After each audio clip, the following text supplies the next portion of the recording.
بسم اللہ الرحمن الرحیم۔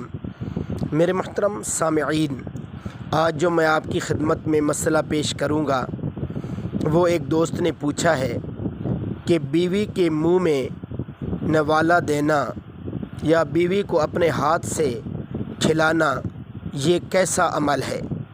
تو میرے محترم سامعین، یہ عمل بہت ہی عمدہ اور محبت والا عمل ہے، بلکہ یہ عمل صدقہ ہے۔ صدقہ کی طرح اس عمل پر بندے کو ثواب ملتا ہے۔ حضور پاک علیہ الصلاۃ والتسلیم سے ایک صحابی رضی اللہ تعالیٰ عنہ نے پوچھا، یا رسول اللہ صلی اللہ علیہ وسلم، بیوی کا خرچہ دینا تو ہمارے ذمہ ہے، لیکن یہ صدقہ کیسے ہوگا؟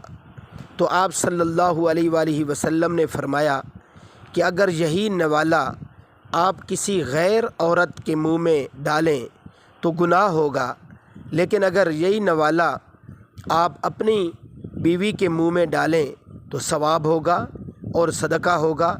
اس لیے میرے محترم سامعین، یہ عمل کوئی حرج والا عمل نہیں ہے، بلکہ محبت والا، ثواب والا عمل ہے، اور اس پر صدقے کا ثواب ملتا ہے۔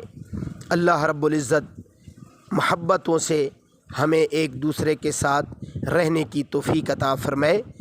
اللہ پاک ہمارے جملہ مسائل و حاجات حل فرمائے۔ میرے محترم سامعین، مزید ایسے مستند دینی مسائل جاننے کے لیے میرے اسلامی چینل ذوق اسلام کو ضرور سبسکرائب فرما لیجیے۔ جزاکم اللہ خیرا و احسن الجزا۔